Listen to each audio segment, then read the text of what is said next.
علينا بحكمتك وانشر علينا رحمتك يا ذا الجلال والإكرام. قال المصنف رحمه الله تعالى ونفعنا بعلومه في الدارين آمين. Ke surah apa lah? 75.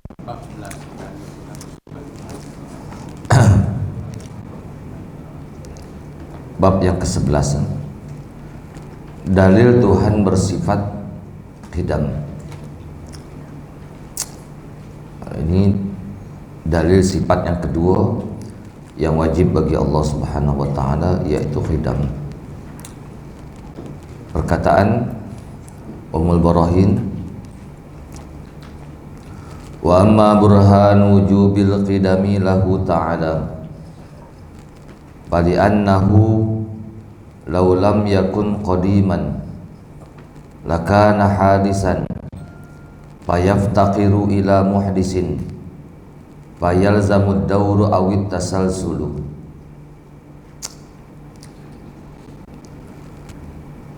Makna dia, dan adapun dalil wajib qidam bagi Allah Ta'ala. Wajib Allah Ta'ala bersifat dengan qidam. Qidam dulu kita dah belajar, ada Allah Subhanahu wa taala, tiada ada permulaan bagi ada dia. Aduh, kita peganglah hati kita. Jadi bukti kata Allah Ta'ala tu qidam, maka kerana bahawasanya jikalau tiada ada ia qadim, kalaulah Allah Ta'ala tak bersifat dengan qidam, nescaya adalah ia baharu. Mana Allah Ta'ala tu ada permulaan. Dan jika adalah ia baharu, kalaulah Allah Ta'ala itu baharu, maka berkehendak kepada yang membaharu, mana yang menjadikan dia, membaharukan dia, yakni menjadikan dia, dan melazimkan kalaulah dia berhajat kepada yang membaharukan, dan melazim ia akan daur atau tasalsul. Kalau macam tu dia melazimkan daur atau tasalsul. Daur mana berpusing, patah balik. Tasalsul tu mana bersambung-sambung, bertali-tali.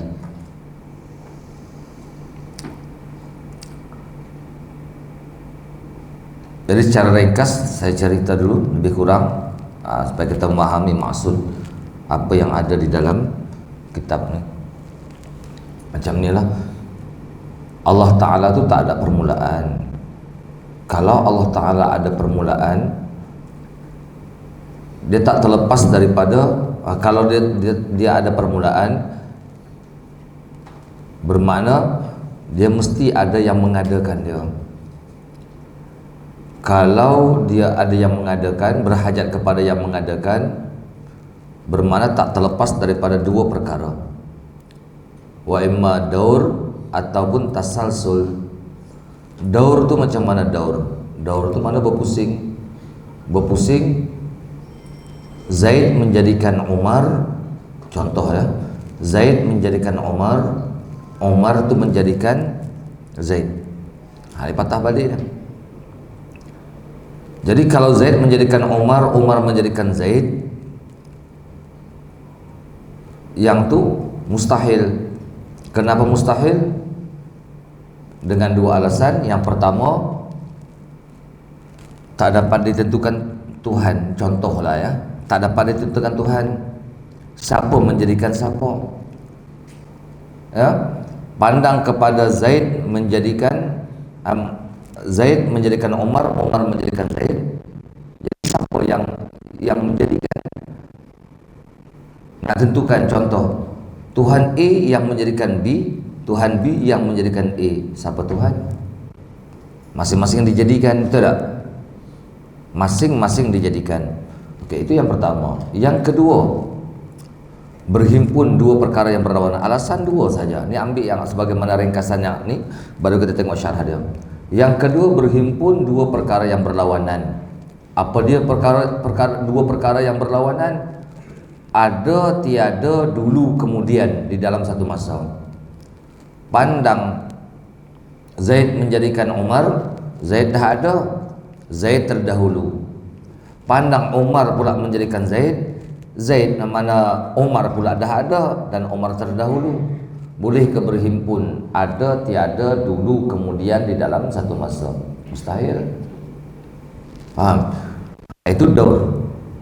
Mustahil kalau Allah Ta'ala, kalaulah Allah Ta'ala itu ada permulaan, dia tak terlepas daripada ada yang menjadi macam kita lah. Kita ada permulaan tak? Kita ni ada permulaan, bermakna ada yang menjadikan kita. Okey, itu yang pertama. Yang kedua, tasalsul. Kalaulah Allah Ta'ala tu ada yang menjadikan dia tak terlepas daripada tasalsul, mana bertali-tali, bersambung-sambung.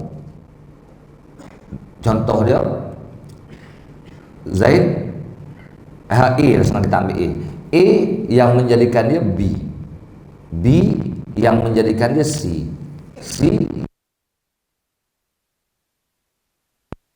I, begitulah sampai tak berkesudahan. Ya, kalau itu mustahil juga. Kenapa? Yang pertama yaitu tak dapat ditentukan Tuhan. Kenapa tak dapat ditentukan Tuhan? Kalau A mendapat dari Tuhan,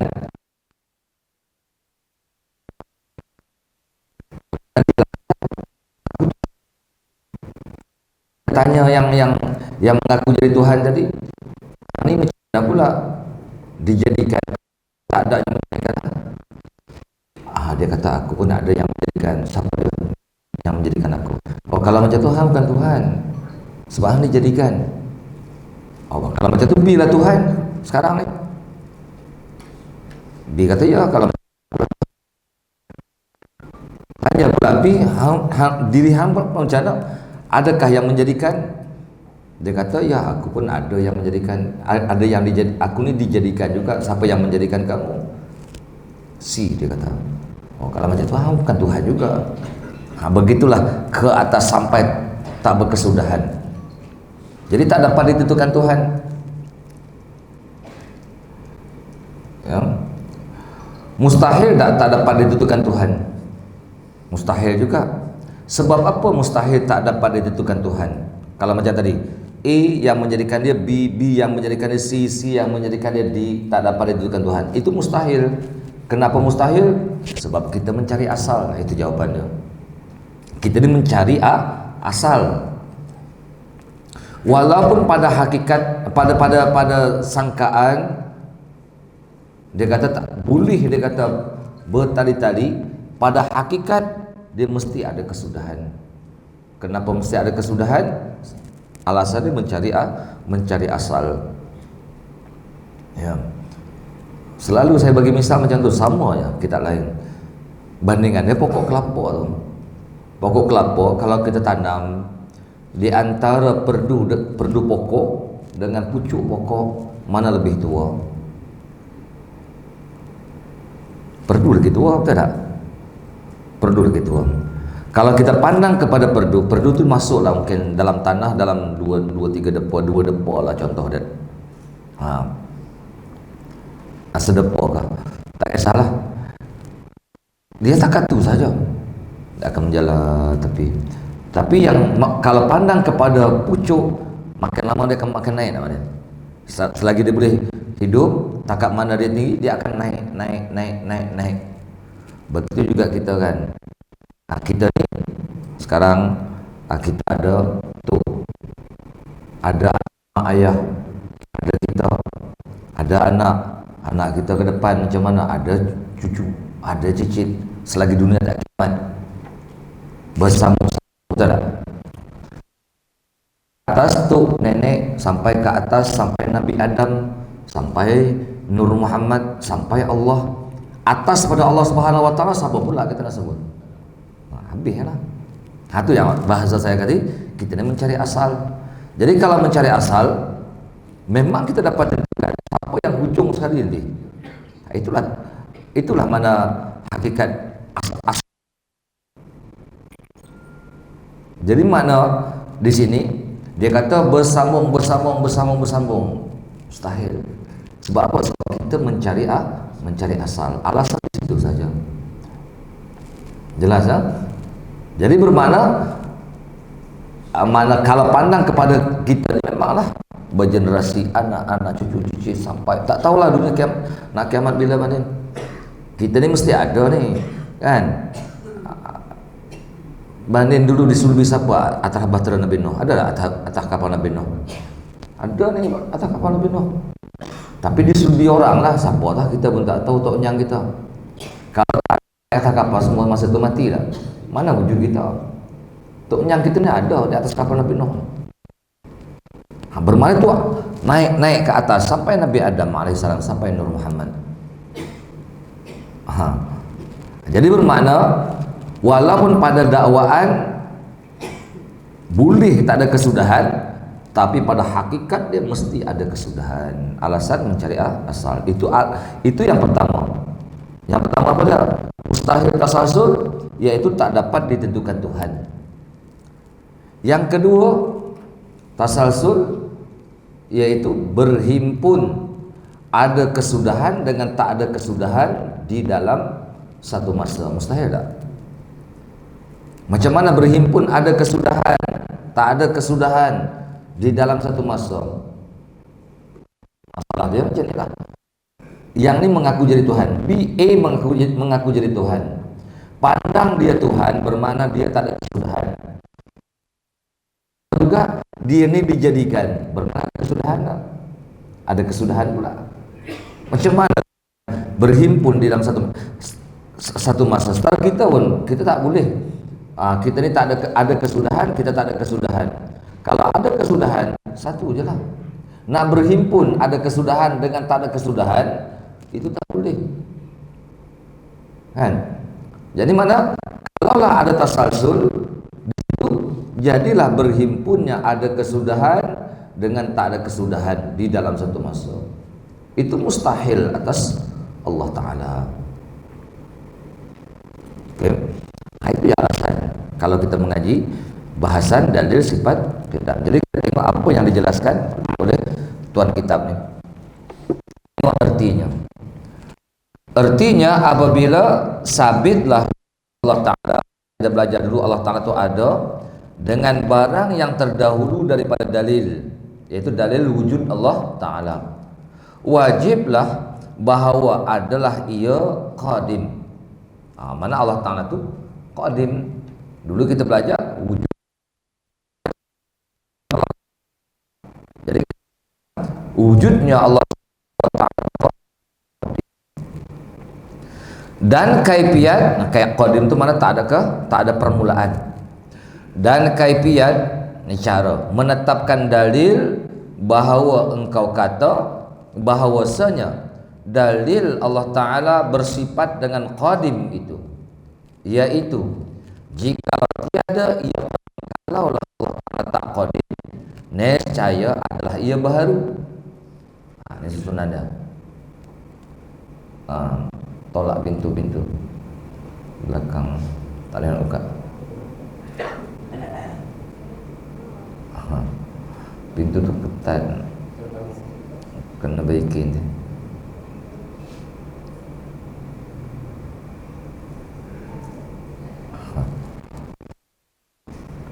Okey. Kalaulah mana Allah Ta'ala tu tak qadim, nescaya dia baharu. Dan jika baharu, kalaulah Allah Ta'ala baharu jadi macam mana? Dan jikalau nescaya berkehendak ia kepada yang membaharukan, mana yang mengadakan dia. Kalaulah dia baharu bermakna dia berhajat. Macam kita ni berhajat tak? Kita mengadakan kita,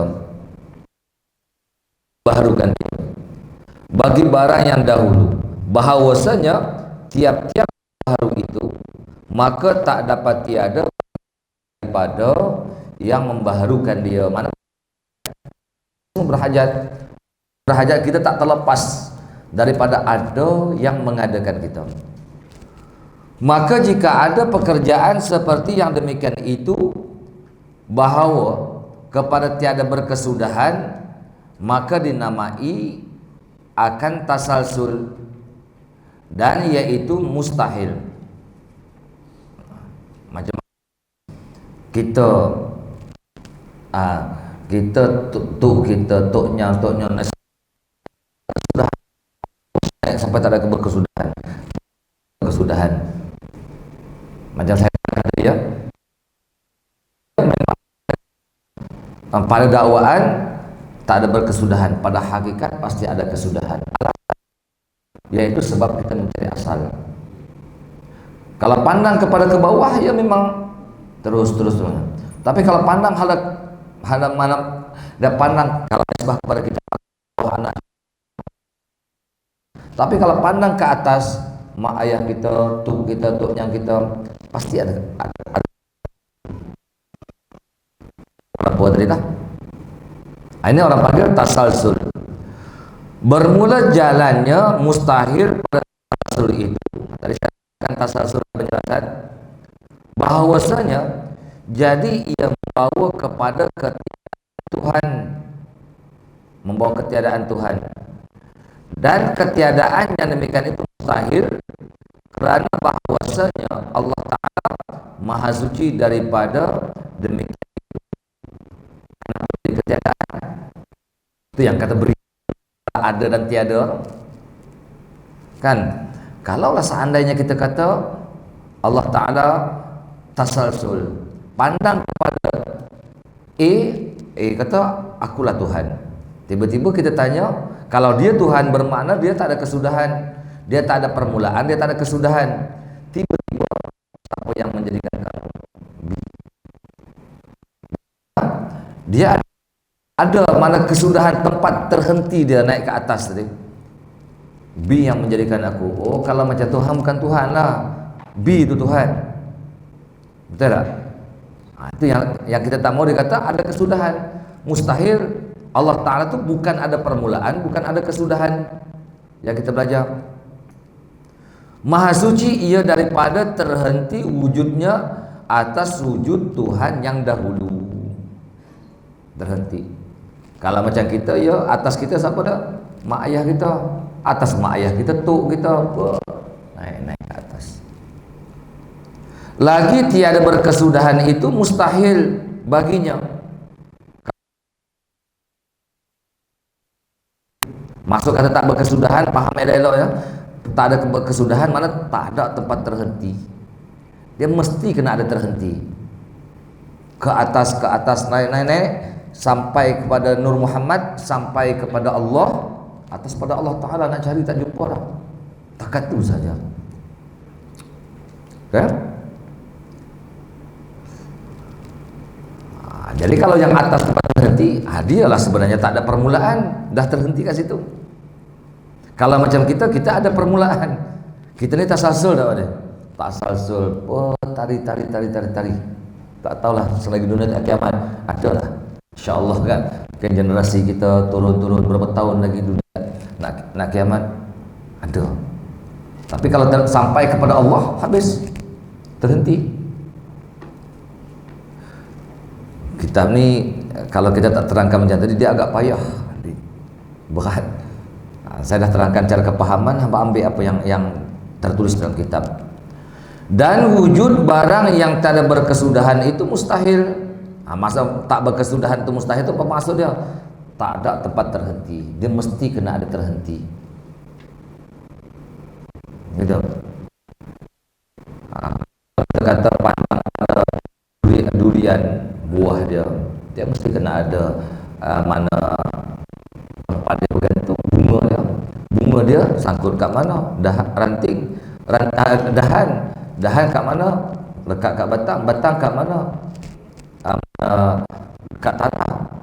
Kemudian batang tadi jadi daripada mana? Daripada biji siapa yang tanam? Saya yang tanam. Milik saya durian tadi. Terhenti dah. Terhenti atas saya. Tu bila orang tanya ni pokok siapa? Takkan mana kata ini pokok biji durian. Tak boleh kata pokok biji durian. Kalau saya yang tanam durian, pokok saya lah. Kan? Dan yang terhenti atas yang mustahil itu mustahil pula. Terhenti atas benda mustahil itu mustahil pula. Mana benda yang terhenti atas mustahil. Mana tak dapat ditentukan Tuhan.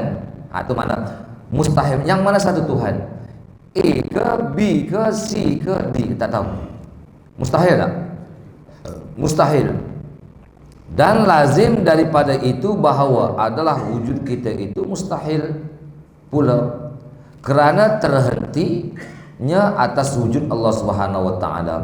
Kalau macam tu dah Allah taala tu apa tak ada, habis kita main mana? Tu yang saya kata tok nyang kita tu ada tak di atas bahtera Nabi Allah Nuh? Ada. Itu bersama. Kalau lah tok nyang kita tak ada, bagaimana wujud kita mustahil wujud kita sekarang ni? Kenapa jadi macam tu? Sebab tasalsul bersambung. Jadi tempat terhenti itu kena ada.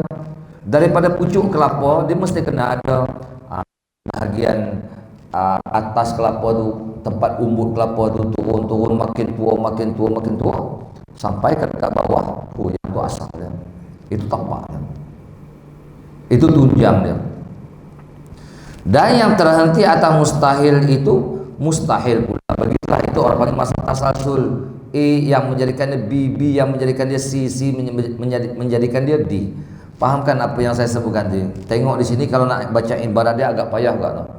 Tapi kalau apa yang semua ada dah tu. Apa yang saya sebutkan tadi dah jelas. Dan jika ada pikir jalan itu menyudahi ia kepada bilangan yang berkesudahan, maka melazim pula daur. Macam mana bilangan yang berkesudahan? Tadi tak berkesudahan. Yang tak berkesudahan dipanggil tasalsul. Kalau bilangannya berkesudahan, A menjadikan B, B yang menjadikan dia A, terhenti tak? Ada berkesudahan. Di situ berubah jadi dua ya. A menjadikan B, B yang menjadikan C, C menjadikan D, D menjadikan A. Patah balik juga tak? Walaupun 4, walaupun 5, tapi patah balik. Kalau istilah macam tu dipanggil daur. Kita ambil satu martabat saja. Mana satu martabat? A yang menjadikan dia B, B yang menjadikan dia A balik. Okey. Kalau istilah macam tu dipanggil daur. Apa makna daur? Dan makna daur itu, makna daur bersih kembali. Terhenti sesuatu atas barang yang terhenti ia di atasnya. Terhenti mana? Tertampan. Adanya Zaid tak dapat tidak mesti Umar yang menjadikan. Tapi adanya Umar pula tak dapat tidak Zaid yang menjadikan. Terhenti tak di situ? Terhenti adanya Umar atas wujudnya Zaid. Terhenti atas wujudnya Zaid, terhenti atas wujudnya Umar. Itu orang panggil istilah dia daur. Dan yaitu daur itu mustahil. Sebab apa mustahil? Kerana bahawasanya melazimkan atasnya terdahulu sesuatu atas dirinya dan terkemudian sesuatu daripada dirinya. Apa maksud itu? Itu orang panggil berhimpun dulu kemudian ada dan tiada dalam satu masa. Mustahil tak ada? Kan? Yang selalu saya bagi misal apa budak ni, dia kata, oh kemarin aku letih, mak nak bersalin, ayah tak ada pula kat rumah, bawa ke mak, pergi ke hospital, selesai semua. Dah budak kata okey, tahniah, tak perlu tahniah. Dia kata semalam mak aku bersalinkan aku, mak aku bawa ke hospital nak bersalinkan aku. Kalau pandang dia bawa mak dia ke hospital, kata dunia ni. Pandang pula dia kata mak aku semalam tu yang aku bawa tu nak bersalinkan aku. Dia tak wujud lagi.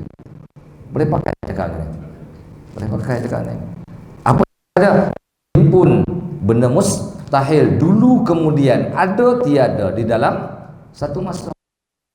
Mustahil. Cakap dia agak tak teratur di sini, cakap mana ya kita lama ulama ke orang biasa ni. Tapi kita nak itu nak susah. Kalau saya tak terangkan lebih awal tadi, kita susah. Okey. Ada kalanya dengan Mana daur ni dengan dua martabat pada yang dua. Contoh, pada yang dua, seperti menjadikan yang pertama akan yang kedua dan menjadikan akan yang kedua itu akan yang pertama. Ini orang panggil mana dua martabat. Maka dikatakan pada yang pertama terdahulu sesuatu. Yang pertama siapa? Umar menjadikan Zaid, bermakna Umar terdahulu. Yaitu yang kedua atas dirinya yang pertama. Pening macam-macam. Dan dikatakan pada yang kedua pula Zaid menjadikan Umar. Terkemudian sesuatu, yaitu yang pertama daripada dirinya, yaitu yang kedua. Nak cerita macam mana je tu? Mudah cakap. Saya ambil mana lazim. Bila Umar menjadikan Zaid, Zaid menjadikan Umar. Pandang Umar menjadikan Zaid, Umar terdahulu, Zaid terkemudian. Pandang pula Zaid menjadikan Umar, Zaid terdahulu, Umar pula terkemudian. Faham? Dia nak cerita macam tu ya. Tapi ayat dia agak payah kita nak faham. Fahamkan ni, insya-Allah kita tengok, kita retilah. Dan melazimkan tiap-tiap sesuatu daripada keduanya itu qadim, ya, kerana ia menjadikan dan baharu. Atau orang panggil berhimpun, baharu dan qadim. Pandang dia menjadikan, dia qadim mandin. Pandang dia dijadikan, dia baharu. Yang tu bahasa dia tak dapat ditentukan Tuhan. Ini bahasa yang saya katakan tadi. Kalaulah jadi daur, tak dapat ditentukan Tuhan. Yang mana satu Tuhan? Pandang dia Umar menjadikan Zaid, Umar tu qadim, Zaid tu baharu. Pandang Zaid pula menjadikan Umar, Zaid tu pula qadim, Umar pula baharu. Habis yang mana satu? Kalau pusing-pusing kita kata, kalau daur ni mudah kita kata tak dapat ditentukan Tuhan. Mana satu Tuhan ni? Senang kita kata ada Allah Tuhan, bagi alasan. Jadi mana daur ni mustahil. Kerana ia dijadikan, kerana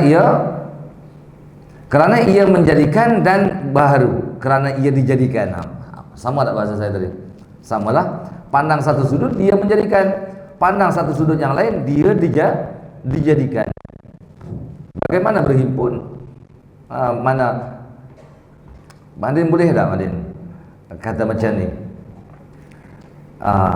Saya dilahirkan oleh mak saya, mak saya pula dilahirkan oleh saya. Tak boleh. Wujud kita wujud apa? Wujud idopi. Apa makna wujud idopi? Wujud nisbi. Wujud nisbi, wujud idopi bermakna terdahulu ibu daripada anak, terdahulu ayah daripada anak. Mesti kena terdahulu. Anak tu mesti terkemudian. Kan? Kalau cerita orang putih itu jangan kira itu semua pening. Tengok dalam TV, pusing habis tunggang langgang. Kalau ikut fitrah penzuhiran, sebagaimana yang kita mengaji ini. Dan maklum pada tiap-tiap yang mempunyai akal bahawasanya yang menjadikan terdahulu ia. Betul tak? Itu cerita Allah. Kalau cerita di mak ayah kita pun mesti kena terdahulu mak bapak kita daripada kita Madin. Mesti terdahulu. Dan yang dijadikan itu terkemudian ia.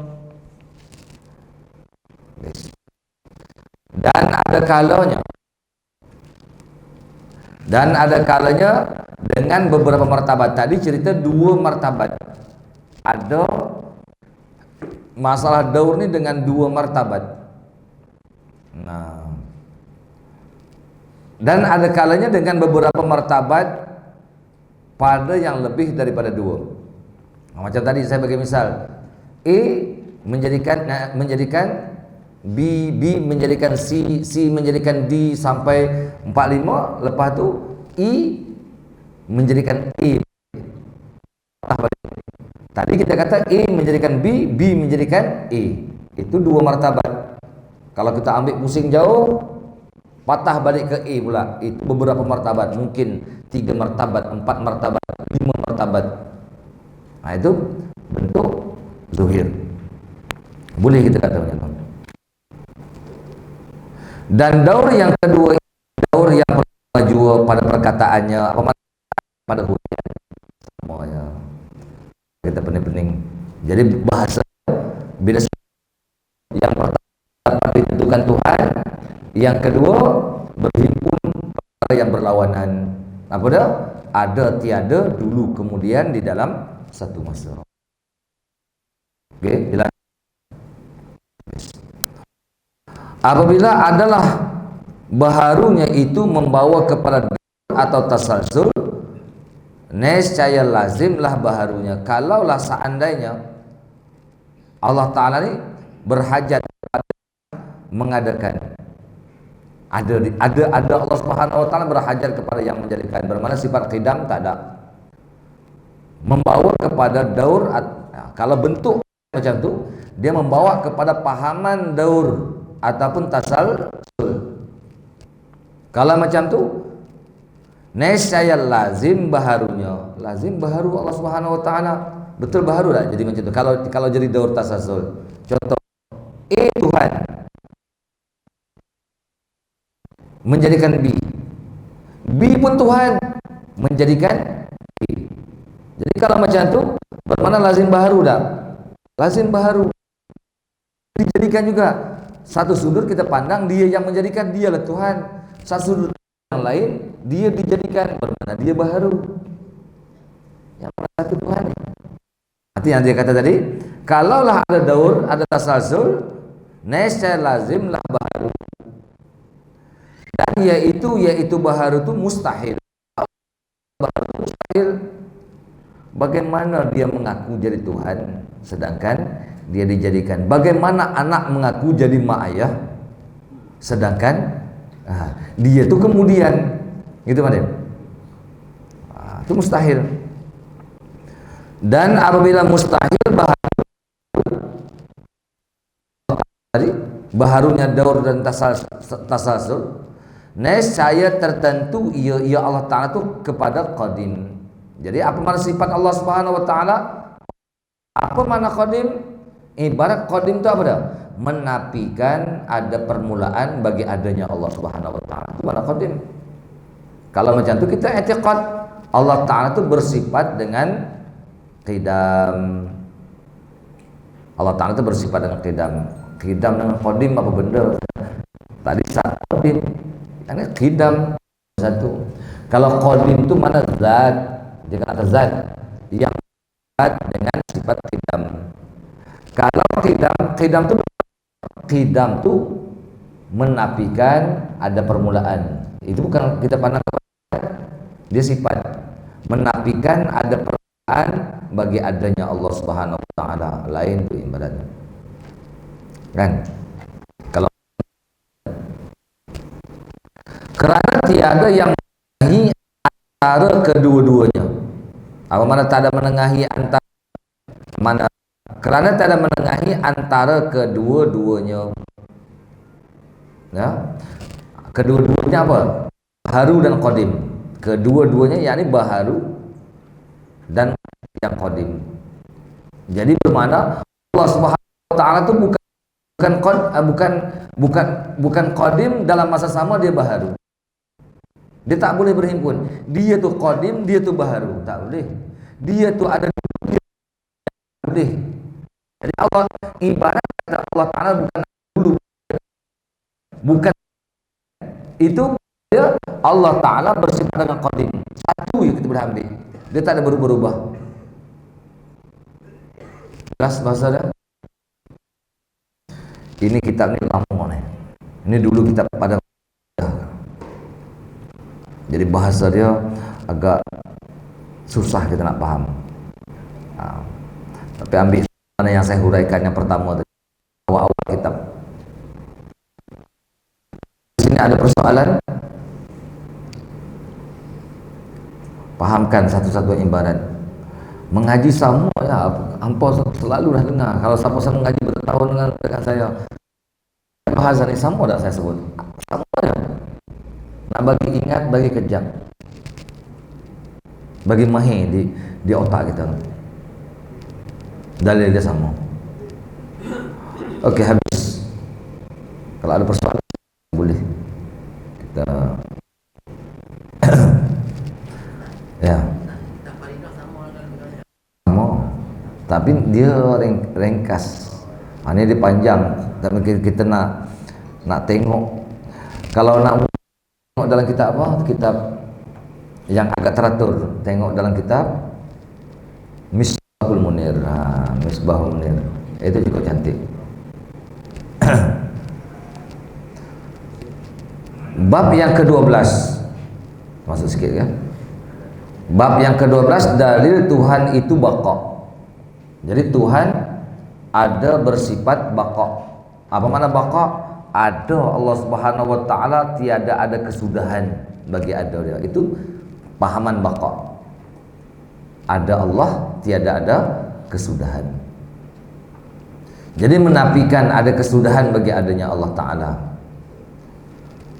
Perkataan Ummul Barahin, wa amma burhan wujubil baqa'i lahu ta'ala fali annahu law amkana ayyal haqahul adamu lan tapa anhul qidamu likauni wujudihi hina idzin yasiru jaizan la wajiban wal jaizu la yakunu wujuduhu illa kaifa wa qad sabaqa qariban wujubu qidamihi ta'ala. Dan adapun dalil wajib bersifat baqa, bukti Allah Ta'ala itu kekal, Allah Ta'ala itu tak ada kesudahan bagi Allah Subhanahu wa Ta'ala, maka kerana bahawasanya jikalau dapat bahawa menghubungi akan dia oleh Adam. Adam itu mana tak ada, bukan Adam tu Nabi Adam ya. Adam jadi tiada. Kalaulah Allah Ta'ala tu ada tiba jadi tak ada, macam kita ada kita sampai masa tergolek, sampai telefon dia kata kawan kita dah mana sampai masa. Itu orang panggil menghubungi oleh ketiadaan. Kalau macam tu nescaya nafilah, nafi mana ternapi, nafi lah, yani nescaya nafilah ternapi daripadanya qidam. Ternapi ya qidam. Sebab apa ternapi qidam? Kerana keadaan wujud ketika itu jadi harus, bukan wajib. Fahamkan ibarat dia. Jadi kita dah mengaji dulu apa benda harus, apa benda wajib. Kalau benda harus, benda wajib, perkara yang tak tergambar pada akal kita akan ketiadaan. Hakikat akal mesti hukum ada atau sungguh. Jadi dia menerima sebelah sahaja. Balik ada atau sungguh, itu wajib. Apa harus? Ma yasihu bil aqli wujuduhu wa adamuhu. Barang yang sah pada akal hukum ada ataupun tak ada. Akal kita patut kata sungguh benda tersebut atau tak sungguh benda tersebut. Itu orang panggil sesuatu yang harus. Jadi tadi kita belajar dulu sifat yang pertama, kita belajar sifat wujud, Allah Ta'ala itu ada. Sifat yang kedua baru kita lepas ni belajar apa dah? Allah Ta'ala itu ada, dia tak ada permulaan. Kalau ada Allah Ta'ala itu tak ada permulaan, bermakna dia tak berubah-ubah. Sebab itu Allah Ta'ala itu jadi wajib. Dia tak berubah-ubah. Dia menerima sebelah pihak saja. Tiba-tiba kita masuk ke yang ketiga ni. Kalaulah ada Allah Subhanahu wa taala, tiba-tiba ada dia tak ada permulaan, tiba-tiba ada kesudahan bagi dia. Ini contoh ya, hakikat dia tak ada macam tu. Berubah jadi tak ada. Macam mana? Allah Taala mati. Oh, kalau Allah Taala tu mati, mana menghubungi oleh ketiadaan, pandang pula diri ada Allah Subhanahu wa taala ketika itu apa dia? Harus. Kenapa? Ada tiada, bermakna dua tak? Kan ada dengan tiada. Macam kita ni, ada kita tiba-tiba tak ada. Bermakna menerima dua belah pihak tak kita ni? Menerima dua belah pihak. Kalau Allah Ta'ala tu ada dia, tiba-tiba jadi tak ada. Ketika itu adakah wujud Allah Ta'ala itu wajib atau harus? Nak paham situ? Kalau macam itu, wujud Allah Subhanahu Wa Ta'ala ketika itu bukan wajib, sebab dia menerima dua belah. Paham? Tadi saya aja kalau wajib dia menerima sebelah pihaknya. Perkara yang tak tergambar pada akal kita akan tak ada. Hakikatnya akal mesti hukum ada atau sungguh. Itu yang dia kata tadi. Kerana keadaan wujudnya ketika itu jadi harus. Sedangkan kita belajar dulu Allah Ta'ala itu wajib ada tak? Wajib ada. Ini tiba-tiba dah kata wajib ada, tiba-tiba berubah jadi tak ada. Oh, nyata bukan ada, itu harus ada macam kita. Patut dah mak kita lahirkan kita, patut dah mak kita tak lahirkan kita dulu. Patut, terserah. Kalau Allah Ta'ala kata tak wujud kamu, saya tak jumpa banding, sebab banding tak wujud.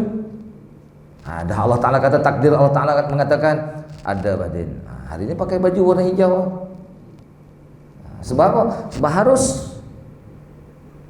Ada bila pula sampai masa Allah Ta'ala ambil umur kita banding. Habis pi kita. Okey.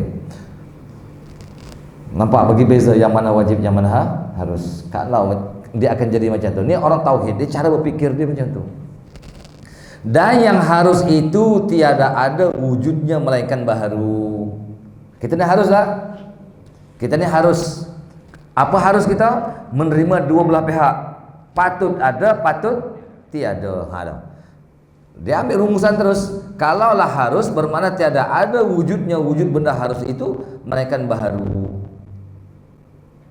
Apa maksud kata baharu? Ada permulaan. Kita ni ada permulaan tak lu? Ada permulaan dah kita.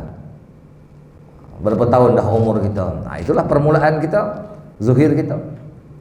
Dan betapa senya telah terdahulu. Cakap lama ya. Kaifa, dia kata, betapa, macam mana boleh berlaku? Senya telah terdahulu, hampir lagi baru lepas ya. Tak 10 minit, 20 minit pun tak ada lagi. Hampir lagi wajib qidam Allah Subhanahu Wa Ta'ala. Allah Ta'ala tu ada, dia tak ada permulaan. Bagaimana pula Allah Ta'ala tu kalau kita pandang kepada ada kesudahan, bermakna sifat qidam tak ada. Mesti ada yang mengadakan benda berubah. Betul tak? Daripada tak ada kepada ada, macam kita lah. Daripada tak ada kepada ada, daripada ada kepada tak ada. Kenapa? Kita boleh kita kata sebab ada kita ni benda harus. Adapun Allah Subhanahu Wa Ta'ala tu wajib, dia menerima sebelah sahaja. Apa makna ada Allah Subhanahu Wa Ta'ala tu wajib? Ada Allah Ta'ala tak ada permulaan. Kalau ada Allah Ta'ala tak ada permulaan, bermakna ada dia juga tak ada kesudahan. Dia tak ada permulaan, dia tak ada kesudahan. Okey? Ada.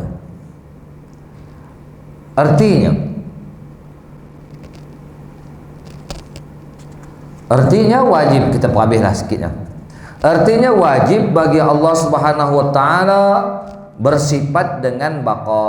Allah bersifat dengan baqa. Apa makna baqa? Ada dia, tiada ada kesudahan.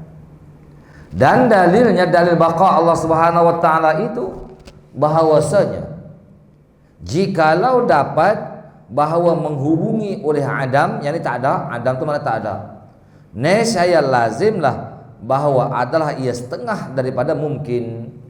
Kalaulah Allah Ta'ala berubah daripada ada kepada tak ada, Allah Ta'ala tu dipanggil benda mungkin. Tahu benda mungkin? Mungkin itu makhluk. Daripada perkataan amkana yumkinu imkanan bahwa mumkinun. Mungkin waktu imkan, yaitu zuhirnya Nur Muhammad sallallahu alaihi wasallam. Itu waktu imkan. Macam kita ni termasuk di bawah waktu imkan. Sebab itu ada kita ni terserah. Patut ada, patut tak ada. Harus. Ini bangunan di sini dulu nih. Saya ingat 20 tahun sudah tak ada nih. Harus sekarang ini jadi hutan rimbo kat sini. Harus jadi kebun getah. Tapi dalam ilmu Allah Subhanahu Wa Ta'ala menentukan ada bangunan, ada pengajian di sini sampai masa berlaku dah. Ini nak cerita benar harus. Dan harus akan berkekalan sampai mungkin 50 tahun, 100 tahun akan datang. Selepas 100 tahun ranap, tak ada apa, jadi hutan balik. Boleh tak? Boleh, ikut barang Allah. Macam-macam boleh berlaku. Kenapa macam-macam boleh berlaku? Sebab dipanggil benda harus, benda mungkin. Kalaulah Allah Ta'ala, dia kata tadi, tak ada sifat baqa, amanah. Jikalau Allah Ta'ala itu bahawa menghubungi oleh Adam, tak ada, nescaya lazim bahawa adalah ia setengah daripada segala mungkin yang harus atas wujudnya dan adamnya. Apabila sebut nama mungkin, dia patut menerima ada, patut menerima tak ada. Itu yang dia kata, menerima wujudnya dan adamnya. Dia kena menerima dua belah pihak. Dan tiap-tiap mungkin itu tiada ada wujudnya melainkan baharu. Kita ni baharu tak? Kita ni baharu, dulu tak ada, sekarang kita ni ada. Tak usah kita rasa kita paling hebat sekali, kan? Tak usah kita kata kita yang paling hebat. Sebab kita ni tak dapat tidak bahawa kita ni dijadikan. Oh, takdir kita macam tu, kita ni hebat, contoh dia. Itulah takdir Allah Subhanahu Wa Taala. Kita ni susah, kita ni diuji macam-macam. Itulah sebenarnya takdir Allah Taala. Allah Ta'ala nak menyatakan sifat jalal dia, nak menyatakan sifat jamal dia. Di situ nyata ahwal Allah Subhanahu Wa Ta'ala tu di kita. Dan apa yang Allah Ta'ala nyatakan tu jadi syariat, atau jadi syariat, akan dihisab balik.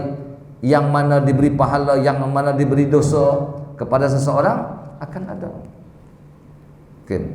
Maha suci Allah Subhanahu Wa Ta'ala daripada demikian itu. Demikian apa? Demikian wujud Allah Ta'ala tu harus kita pegang. Selalu dah saya sebut, Allah Ta'ala, Allah tu apa dah? Zat yang wajib al-wujud. Wajib al-wujud. Dia zat yang wajib. Apa mana zat yang wajib al-wujud? Dia menerima sebelah pihak sahaja. Dia bukan jaiz al-wujud. Kalau macam kita ni jaiz al-wujud, menerima dua belah pihak. Betul tak? Patut kita dilahirkan, patut kita hidup sekarang, hari ini mati juga. Contoh kita mati. Biasa. Kenapa biasa? Sebab kita ni jaizal wujud, bukan wajib wujud. Malah daur tasalsul. Kalaulah Allah Subhanahu wa taala contoh, bermakna dia berubah tak? Kalau ada kesudahan Allah Taala berubah. Kalau Allah Taala berubah, mesti ada tak yang mengubahkan? Mesti ada yang mengubahkan. Kalau ada yang mengubahkan, macam tadi patah balik, lazimlah jadi daur dan tasalsul yang kita belajar dalam sifat qidam tadi. Dan telah terdahulu kedua-duanya, ya apa, daur dan tasalsul itu mustahil. Saya tak terangkan dah. Maka nyatalah dengan yang demikian itu bahawa wajib qidam itu melazimkan ia akan wajib baqa. Bila sebut saja qidam, Allah Ta'ala ada sifat qidam, lazim tak sifat baqa? Allah Ta'ala tak ada permulaan. Bila dia tak ada permulaan, dia tak ada kesudahan. Kalau macam kita ada permulaan, bermakna kita ada kesudahan. Kenapa? Sebab kita harus. Allah Ta'ala itu wajib. Bagi beza Allah Ta'ala dengan kita, kan? Dan iaitu yang dituntut. Ini yang dituntut, kita bagi beza Allah Subhanahu Wa Ta'ala. Allah Ta'ala itu ada sifat qidam, bermakna dalam masa sama juga dia ada sifat baqa. Kita ni ada permulaan, kita ni juga ada kesudahan. Wallahu a'lam. Okey. Tauhid penting. Kita nak fahamkan satu-satu, jadikan hafal macam kali 2. Jangan tanya kali 7, kali 8, pening kepala kita. Kali 2 atau kali 5 senang. Tauhid itu jadi macam tu. Baru kita mengaji, dalam kita hakikat kita akan nampak perjalanan kehidupan kita ni. Apa benda keyakinan kita tentang Allah Subhanahu Wa Taala tu ada. Okay, wallahu alam. Allahu alam.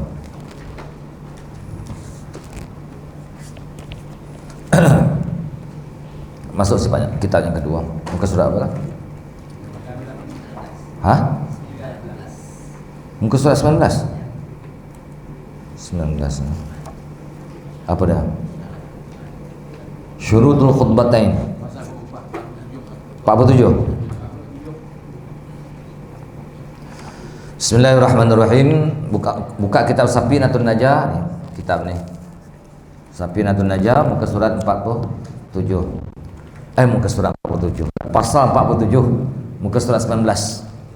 Faslun syurutul khutbataini asyaratun at-taharatu 'anil hadatsainil asghari wal akbari wat taharatu 'anil najasati fis thawbi wal badani wal makani wa satrul aurati, satru bukan sitru, satru wa satrul aurati wal qiyamu 'alal qadiri wal julusu bainahuma fawqatu ma'ninatis shalah wal mualatu bainahuma wa bainas salati wa an takuna bil arabiyyati wa ay yasma'aha arba'una wa an takuna kulluha fi waqti zuhri. Oke, tengok terjemahan dia. Syarat-syarat dua khutbah itu ada 10. Kita belajar dua minggu sudah kita belajar hukum sembahyang Jumat, yaitu dua rakaat yang dilakukan di dalam waktu zuhur pada hari Jumat. Dan syarat-syarat dia mesti kena ada terdahulu dua khutbah. Mana syarat dia terdahulu dua khutbah. Jadi apa dia mana syarat terdahulu dua khutbah? Dalam khutbah tersebut ada syarat-syarat yang tertentu yang kalau tak ada syarat tersebut tak sah sembahyang Jumat kita. Idza tabasyartu intabal masyrud. Apabila ternapi syarat, ternapilah masyrud, benda yang disyaratkan, ibadat yang kita lakukan. Oke, jadi apa syarat-syarat dia? Tengok. Yang pertama, suci daripada dua hadas yang kecil dan besar. Orang yang berkhutbah itu mana tak ada hadas kecil, tak ada hadas besar. Berarti dalam keadaan berwudu, bukan dalam keadaan berjunub. Nah, itu mudah ya. Kalau dia dalam keadaan berjunub atau dalam keadaan tak berwudu, tak sah, batal. Tengah-tengah khutbah tiba-tiba batal wudu. Nah, kita dah belajar dulu pada pengajian daurah istikhlab, kena ganti. Macam mana cara istikhlab? Dah ajarlah kalau orang yang nak ganti mesti dengar rukun khutbah yang telah lepas. Dia tinggal sambung kan?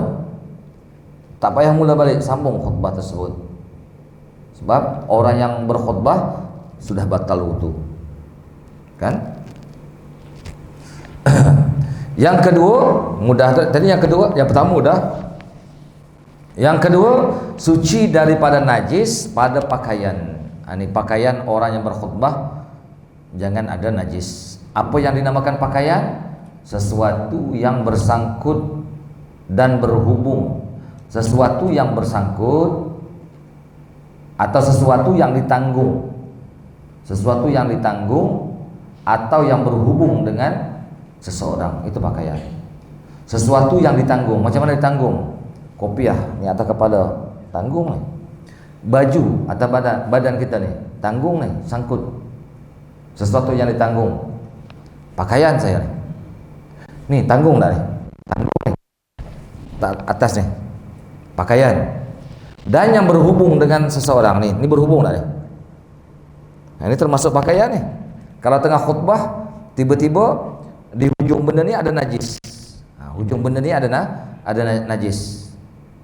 Tak sah saya khutbah dekat sini, tapi yang ni bersangkut paut dengan badan saya. Ya, dia bersangkut paut dengan badan saya. Ni saya gantung kat sini. Termasuk dalam hukum pakaian, tak sah. Ya. Jadi apa lagi mana yang berhubung? Tongkat Tok Khatib pastikan jangan ada tai cicak ke apa ke. Dia pegang tongkat bermana berhubung tak dengan badan dia? Berhubung dengan badan dia. Tengah khutbah Jumaat ada tai cicak, tak sah kalau dia pegang tongkat tu. Tongkat tu sunat ya, tak ada tongkat pun tak apa. Tapi kalau kita pegang, dia ada hukum aridi, hukum yang mendatang. Yang mana tongkat tersebut termasuk dalam hukum pakaian. Okey, itu yang pertama. Kedua, badan. Badan seseorang. Di badan kita jangan ada najis. Badan ni termasuk zahir badan ni, zahir mulut, mata kita, telinga kita, itu semua jangan ada najis. Dan tempat, apa makna tempat? Sesuatu yang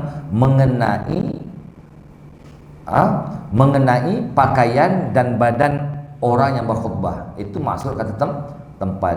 Contoh, kalau saya tengah berdiri, dua tapak kaki saya jangan ada najis, itu tempat saya. Ketika saya duduk antara dua khutbah antara dua khutbah, ketika tu di punggung tempat kita duduk ni jangan ada najis. Kalau ada najis, tak sah khutbah. Apa juga benda yang bersentuh dengan orang yang membaca khutbah, itu dipanggil tempat dia. Dan yang seterusnya, orang yang membaca khutbah tu mesti menutup aurat. Ya, menutup aurat, jangan terbuka aurat dalam keadaan khutbah Jumaat. Biasa kemah lah hari Jumaat kan. Hari Jumaat kemah. Tok khatib semua kemah. Kan. Jadi aurat tak terbuka. Jadi kalau aurat, dia pandang daripada bawah ya. Pandang daripada atas dan tepi, bukan pandang daripada bawah. Kalau sebelah bawah, contoh dia, kalau zaman dulu jadi khutbah tu mimbar dia, kalau belah sini jarang saya tengok belah Kedah dia, macam khutbah mimbar Masjid Bujang ni, kan naik tangga duduk. Itu kalau seandainya dia tinggi, angin kuat, kita kat bawah nampak tu, contoh dia nampak belah dalam, itu tak ada masalah. Sebab apa? Sebab daripada bawah.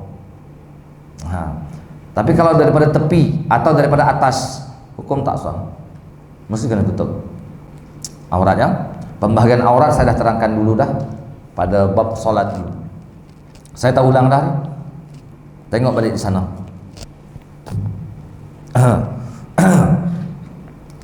Yang seterusnya, berdiri bagi yang berkuasa. Membaca khutbah ni dalam keadaan berdiri. Ini bagi siapa yang mampu. Kalau yang tak mampu, boleh duduk baca khutbah. Tak mampu juga sambil baring. Tak tu nak baca khutbah lagi, duduk. Tak payahlah, bagi orang lain lah. Dia kalau dia mampu, wajib dia dalam keadaan berdiri. Okey. Duduk antara dua khutbah lama sedikit daripada tumak ninah sembahyang. Ini kena bagi lebih. Biasa orang akan berdoa, berselawat dan berdoa pada antara dua khutbah. Tok khatib tu kena duduk, itu rukun. Bahkan disebutkan dalam kita sunat sekadar kita membaca qul huwallah, bukan suruh baca qul huwallah, sekadar lama baca qul huwallah, itu berdoa. Dan ulama menyebutkan dalam kita fiqh, itulah waktu mustajab berdoa. Sebahagian ulama mengatakan antara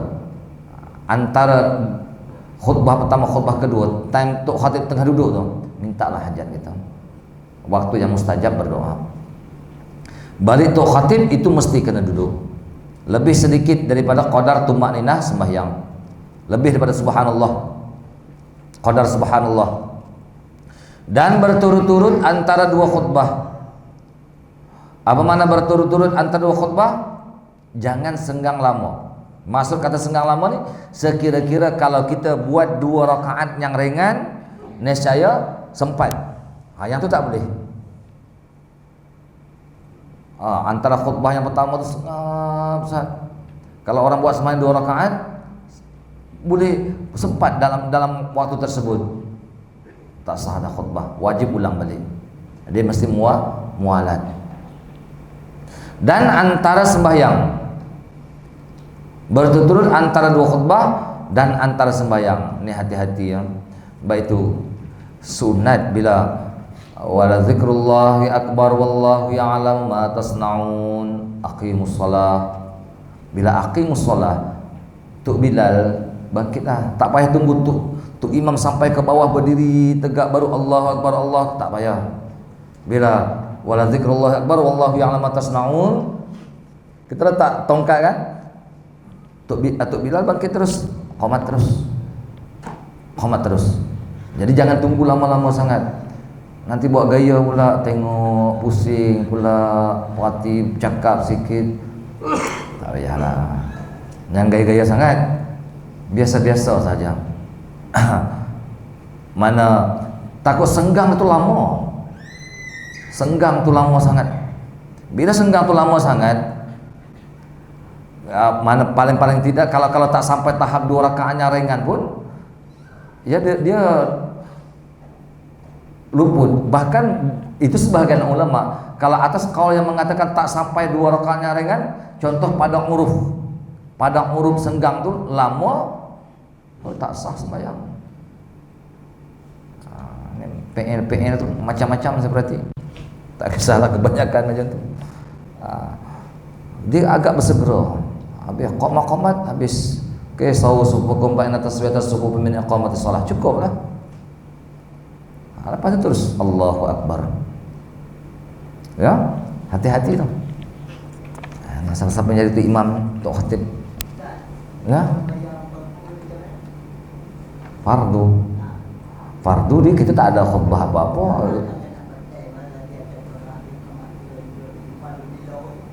Habis qomat duk melihat. Itu jangan itu jangan senggang lama. Tapi sebenarnya sembahyang itu sah. Tapi tak bagus. Kita habis saja qomat, jangan ada benda-benda yang lain lah. Melainkan benda yang maslahat sembahyang. Gaya-gaya tu tak mau.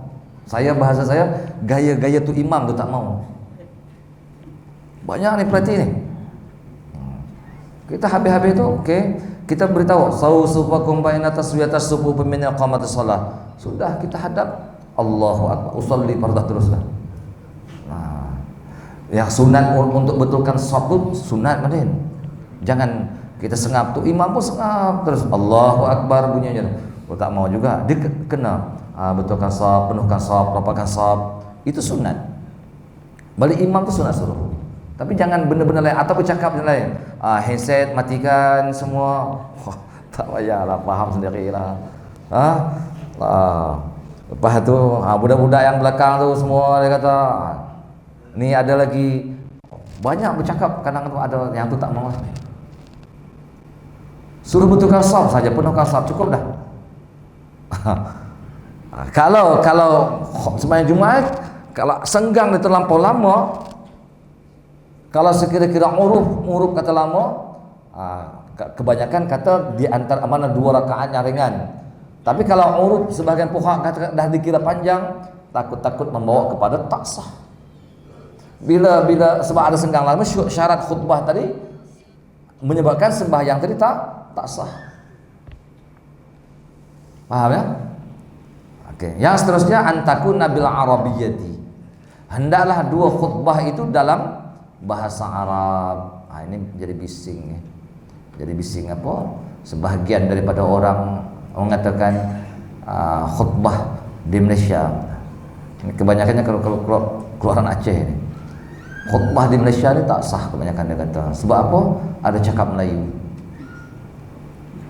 Jawapannya ada disebutkan oleh Syekh Abdul Qadir Al-Mandiri dalam kitab Senjatatul Haji. Jawapannya tak ada masalah kita nak bercerita. Kita mula apa? Alhamdulillah wassalatu wassalamu ala Rasulillah. Lepas tu wasiat dengan takwa, ittaqullah haqqa tuqatih. Lepas tu kita bercerita. Tapi yang bersangkut paut, janganlah dalam khutbah Jumaat ni baja subsidi kerajaan bagi yang ni letih. Yang tu tak maulah. Itu bukan wasiat dengan takwa nama dia. Waktu lain lah kita nak cerita tu. Ini dalam khutbah pula bercerita. Tak maunya tu. Kan? Bahasa Melayu tak ada masalah. Kita bercerita wajib kita mentaati Allah, Rasul, kedua mak ayah, guru-guru contoh dalam tu. Oh yang tu tak apa walaupun bahasa Melayu. Lepas tu hujung baru kita cerita. Sebut ayat Quran, betul tak? Sebut satu ayat Quran baru kita duduk. Yang tu harus. Bukan ya ada sebahagian tu dah habis buat dia ulang balik alhamdulillah wassalatu ala rasul, ulang balik bahasa Arab sampai habis baru dia duduk. Kenapa? Dia kata tak sah. Tak betul cara macam tu. Tak betul. Kalau bahasa Arab semua siapa faham bahasa Arab? Orang kampung lah. orang-orang awam. Dia mengaji kita Arab ya paham. Kan ya orang-orang awam baca macam tu. Innallaha malaikatahu paham lah dia suruh selawat. Yang lain tak faham. Okey, sebab itu kita kata apa yang dibuat di tempat kita ni okey dah. Betul dah. Jangan kita mandai pula. Awak bodoh sangat kan ulama sini.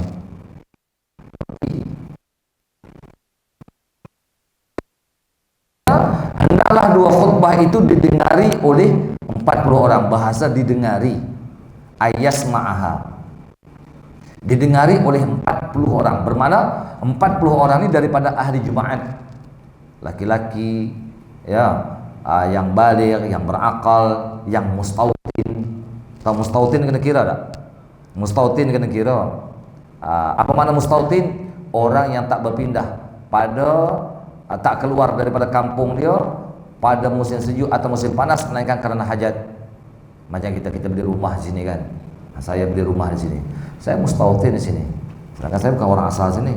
Tapi dah buat rumah apa semua ni, tak keluar dah. Adatnya saya mati kat sini lah. Nampak zahirnya mati kat sini. Itu mustautin. Kena kira tu. Jadi mesti 40 orang. Termasuk dengan khatib. Jadi kalau termasuk dengan khatib, yang di sini kalau khatib boleh. Sebab apa? Walaupun dia peka, dia yang berkhutbah, dia reti tak apa yang dia baca? Dia reti. Sebab dia tahu apa yang dia cakap. Dan apa yang contoh dia baca. Tapi balik yang mendengar tadi mesti kena mendengar. Sifat mendengar. Dengar tadi, dengar dengan jalan apa? Itu khilaf ulama. Ada sebahagian ulama mengatakan dengar bil fi'li. Dengar betul-betul apa pujian, salawat, wasiat, ayat Quran, ataupun dengar bil quwwah. Tahu dengan bil quwwah tu kan macam ni, saya dengar tentu tidak ngam-ngam 40 orang sah dah sembahyang Jumaat, sah. Itu ada khilaf ulama ya. Kita ambil yang mudah. Kalau bil fi'li kena dengar satu-satu. Oh, bila baca selawat tak dengar tadi. Contoh dia tak perasan. Kata ada selawat, wahad tok khatib dah baca selawat. Kalau macam tu, kalau bilangan ngam-ngam 40 orang, tak sah tu, kena khutbah balik tu. Sekarang kita ambil bil quwwah cukuplah. Jangan susah-susah. Atau bil quwwah tak perasan ataupun kita time tidur. Tapi kalau orang gerakkan kita boleh dengar. Okey dah tu. Okey tak? Okey dah. Tidak susah. Ini kalau bilangan ngam-ngam 40 orang, kita agak-agak ramai, contoh beratus orang, kita pakai jalan lah. Jangan terlampau sangat. Ya. Jangan terlampau. Perhatikan ni semua 40 orang ni, dia kata kena cukup, kena dengar. Jangan buat susah-susah dalam hukum fiqh. Kalau ada yang mudah, dimudahkan. Bukan bermudah-mudah, dimudahkan untuk orang ramai. Untuk diri kita nak susah tak apa. Untuk kalau duduk ramai-ramai, biar mudah. Okey, yang terakhir syaratnya hendaklah sekalian Jumaat itu di dalam waktu zuhur. Apa makna Jumaat? Khutbah, dua-dua khutbah dan sembahyang itu berada di dalam waktu zuhur. Kalau seandainya habis waktu zuhur, baru sembahyang dan satu rakaat, tiba-tiba dengar azan asar, wajib kena tambah 3 rakaat lagi. Jadikan sembahyang zuhur. Bermakna 1 rakaat di dalam waktu, 3 rakaat di luar waktu. Habis niat Ustaz, tadi kami niat Jumaat, tu orang panggil shalla wala nawa. Dia sembahyang tapi dia tak niat. Dia niat apa? Niat Jumaat tapi sembahyangnya sembahyang zuhur. Ini disebutkan di dalam kita fiqh, shalla wala nawa. Ada nawa wala shalla. Ada shalla wala nawa. Contoh macam ni, shalla wala nawa. Dia tak niat tapi dia sembahyang. Okey, itu habislah kita bicara. Kita masuk cara masalah hukum kitab jenazah. Kitab ni ringkas. Saya pun ada rancang bila nak buat pengurusan jenazah.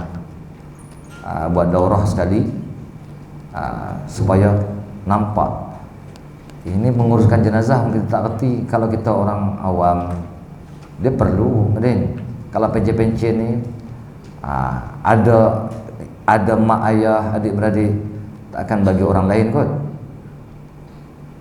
Mak ayah meninggal dia bagi orang lain. Mandi, kapan, sembahyang, dia tahu tunggu ya. Oh tak boleh. Kita kena ada di diri kita pengetahuan. Paling-paling tidak kita ngikut belakangmu, kita reti juga menguruskan jenazah. Jadi dalam kitab ini ringkas, insya-Allah saya akan buat juga ada macam mana cara menguruskan, cara bentuk daurah menguruskan jenazah. Kita dah siap dah. Cuma tak ada masalah ni. Insya-Allah kita rancanglah. Okey, jadi dalam ni dia cerita jenazah. Alladzi yalzamu al-mayt arba'u khisalin ghasluhu wa takfinuhu wa salatu alaihi. Yang mesti bagi mayat itu, mayat ni mayat yang Islam itu 4 perkara kita kena lakukan. Pertama, mandikan, mengkapankan, mensembahyangkan atasnya dan menanamkannya. Itu wajib. Kalau tak ada siapa yang lakukan, berdosa habis. Dia tak memadai perbuatan malaikat. Tahu tak memadai? Malaikat yang memandikan Hanzalah ni baru kahwin, dapat seruan pergi perang. Hari ni mana semalam kahwin, malam tadi dapat berita, wah terus syahid. Tak ada mandi junub, malaikat mandikan dia. Itu macam mana? Itu khususiat kan? Dia tak boleh sebab dalil bagi hukum. Itu khususiat bagi Hanzalah. Okey, jadi saya nak ceritakan ni 4 benda ni. Sebelum daripada berlaku 4 benda ni, kita ni apa dia? Macam mana cara nak menghadap orang mati? Saya nak cerita penting ni. Dalam kitab ni tak ada, kena catat sendiri dah. Bagaimana cara kita nak berhadap yang nak mati. Orang nak mati ni kita kena tengok ada alamat dia. Kebiasaan dia, kaki dia akan lurus. Kaki kita ni kalau tidur, kaki kita agak terangkat juga sikit. Tapi kalau orang nak pi, nomor 1 tengok di situ ya. Kaki dia akan agak straight, bukanlah kata straightnya, dia agak straight. Kalau dah agak menurun macam tu ke depan, jangan tinggalkan. Lagi satu, mata tegak. Mata agak tegak ke atas, nafas agak berat. Jadi kalau macam tu, kaki dah macam tu, biar kita hadapkan ke kiblat. Kita sebagai anak ke apa ke yang kita berilmu, kita menghadap. Jangan tinggalkan mayat. Dia tak mati lagi tu ya, dia hidup lagi. Orang panggil muhtadar. Kalau bahasa Arab dipanggil orang yang muhtadar, orang yang hampir ajal. Nazak.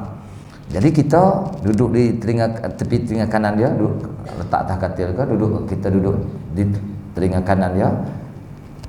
Kita tak usah sembang banyak-banyak nak mati ke. Jangan.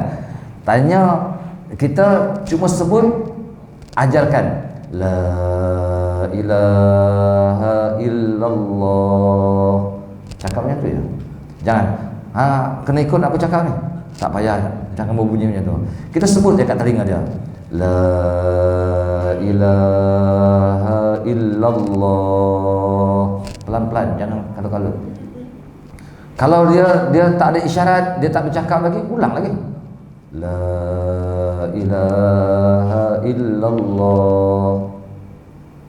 Ulang sampai dia berbunyi atau dia bercakap la ilaha illallah, ataupun dia isyarat hangguk kepala. Dia bagi isyarat lah. Kalau dah bagi isyarat macam tu, cukup. Jangan ajar, cuma tunggu sahaja, jangan tinggalkan. Jom makan semua. Ini orang nazak ni, berat ni. Tinggal. Ada seorang menunggu ya. Menunggu dekat situ. Kita tengok dia ada bersembang lain tak? Aku nak air lah, nak air. Air contoh saya kata, kita ambil bagi air kat dia, bagi minum, selesai minum ajar macam tadi, la ilaha, sampai dia bagi isyarat ataupun dia mengucap, ada isyarat atau dia mengucap, tak payah ajar dah, sengam, kita tunggu saja, tunggu keliling tu. Apa yang patut kita buat? Bacakan surah Ar-Ra'du, jangan baca Yasin lah. Ini semua pakai Yasin sampai kawan tu pecah mata. Sepatutnya orang nampak kalau kaki tu dah turun kaki dah, kita perbanyakkan kali itu baca surah Ar-Ra'du ya. Sebab Ar-Ra'du dia memudahkan roh keluar. Kalau tadi kita Yasin tu hajat kita, mudah-mudahan orang ni beri kesihatan balik. Tapi kalau dah nampak dah mata pun berat, tegak ya, kaki pun turun dah, napas pun berat dah, hadi 3 alamat ni, bacakan surah Ar-Ra'd. Kalau kita ajarkan kalimat la ilallah, jangan tinggalkan dia. Kalau dia dah bagi isyarat atau dia dah mengucap, tunggu saja di situ, jangan ajar. Sampai bila? Sampai dia pun berat dah, contoh berat. Kita tengok macam-macam orang meninggal ni. Macam lembu kena sembelih pun ada. Allahu Akbar. Tapi tak kisah. Saya tak ada apa, tak ada kata apa pun bagi depa tu. Kadang-kadang kita tengok yang sebut la ilallah pun tak ada, tapi kita harap-harap di hati dia ada tak? Ada kalimat tersebut tu yang saya kata mengaji. Di hati kita ada, yusabbitullahu alladzina amanu bil qawli sabit, innal kalama la fil fuadi wa innama. Kalam tu la fil fuad, dalam hati. Ju'ila lisanu alaihi dalila. Kalau boleh sebut itu lebih bagus. Kepaham? Macam mana? Mulut berbunyi tak? Okey lah. Ataupun dia bagi isyarat, kita dah sebut banyak kali dia bagi isyarat. Okey lah. Tak payah kita ajar, tak payah. Ikut aku cakap, jangan buat macam tu. Kerana bila kita paksa macam tu, aku tak mau, dia kata, itu masalah. Kita tenang-tenang, la ilaha illallah. Tengok, tak ada syarat, tak ada respon. Ulang lagi, la ilaha illallah. Tak ada respon. Ulang terus. Jangan menekan. Takut dia tak mau. Kalau dia bagi isyarat, sudah berhenti. Nanti bila pula kita ni tengok dia dah berat, kira nak keluar sungguh, roh ketika tu nak dekat sangat dah. Ada kawan saya cerita tu, ayah dia tu, dia nazar, perut ni dah berhenti dah. Dia kata tak, lepas tu tak ada dah. Dia di sini je. Dia agak bergerak maju di sini. Dah nampak dia. Ketika tu, la ilallah pun tak payah dah. Ajar apa? Allah. Orang dah biasa mengaji ya. Itu yang kita kepahaman kalimat Allah tu apa dia. Ketika tu ajar tu je. Allah. Ulang-ulang tu ya. Sampai habis. Sampai dah Allah dia akan habis umur dia. Ni tak tahu nak bertindak. Mak ayah tu nak pergi. Macam mana ni? Hati kena. Jangan kita tahu apa tindakan kita ketika tu. Jelas tak? Sampai habis umur. Bila habis umur, yang pertama, kadang-kadang kita orang dengan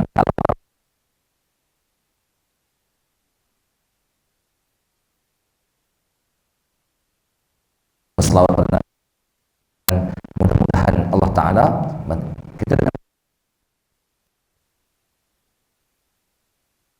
dekat dia, kita fokus dekat dia, mudah-mudahan itu terkesan tu rohaniah sama rohaniah yang nak terkeluar daripada jasad seseorang dengan rohaniah kita. Ilmu tu ada. Allah hati dia. InsyaAllah ajar anak-anak kita, mudah-mudahan anak kita boleh sudah. Sekarang kita nak pergi ni, siapa nak tolong kita ni? Perlu cara talqin orang nak meninggal, al-muhtadar nama dia. Sekarang pun kena ada zikir-zikir dalam diri kita. Tahu zikir-zikir dalam diri kita, la ilaha illallah, sehari-hari kena ada tak? Lagi satu saya kata, istiqomahkanlah sehari. Tiap-tiap hari saya buat qul huwallah 100 kali. Qul huwallah, cuba istiqomah. Kenapa saya kata barang siapa mana qul huwallah 100 kali, dia dalam sakit mati dia akan selamat. I'tiqad dia, akidah dia akan selamat. Tapi kita tahu bila Allah Ta'ala nak cabut nyawa kita, tu masalah dah. Jadi kalau kita tak tahu, standby teruslah hari-hari, pagi-pagi qul huwallahu ahad, 100 kali mesti. Jadi istiqamah. 100 kali. Buat. Bukan lama ni, 100 kali lama dah. Tak lama lah. Tapi macam qul huwallah ni kalau kita baca dalam hati dia agak lambat sebab dia panjang. Biar berbunyi dia mulut.